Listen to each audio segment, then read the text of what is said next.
బాపట్ల జిల్లా చెరుకుపల్లి ఎస్ఐ అనిల్ కుమార్ రెచ్చిపోయారంటూ సాక్షి ఒక కథనం రాసుకొచ్చింది. అధికార పార్టీ నాయకులు మెప్పు పొందడానికి సోషల్ మీడియాలో పోస్టులు పెడుతున్నాడనే నెపంతో చెరుకుపల్లి మండలం రాంబొట్టవారిపాలెనికి చెందిన వైఎస్ఆర్సీపీ కార్యకర్త కృష్ణార్జున్ రెడ్డిని శనివారం రాత్రి అక్రమంగా స్టేషన్లో నిర్బంధించి చిత్రహింసలకు గురి చేశారు.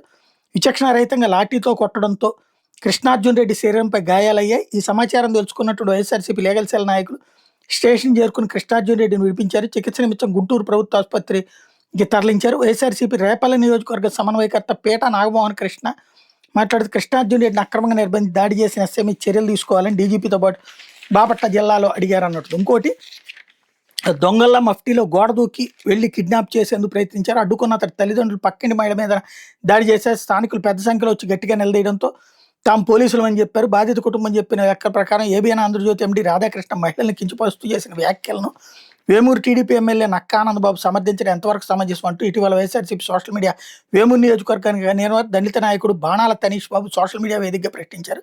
దీని మీద ఎమ్మెల్యే కార్యాలయానికి చెందిన ఓ వ్యక్తి పోలీసులు ఫిర్యాదు చేశారు. దీంతో ఆదివారం తెల్లవారుజామున కొల్లూరు ఎస్ఐ పి ఏడుకొండలు మరో నలుగురు పోలీసులతో కలిసి వ్యక్తిగత కారులో సాధారణ దుస్తుల్లో చినపులిపర్రు గ్రామంలోని తనీష్ బాబు ఇంటి దగ్గరికి వెళ్లారు. దొంగల ప్రహరీకి దూకి లోపలికి వచ్చిన పోలీసులు బలవంతంగా బెడ్రూమ్ తలుపు దోసుకుని వెళ్లి నిద్రిస్తున్న తనీష్ని తమ వెంట తీసుకెళ్లేందుకు ప్రయత్నించారు.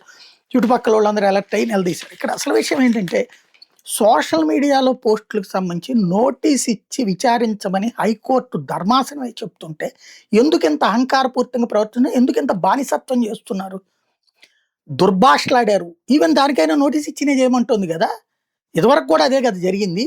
ఇప్పుడు తెలుగుదేశం వాళ్ళు దుర్భాషలాడట్లేదు జగన్ని.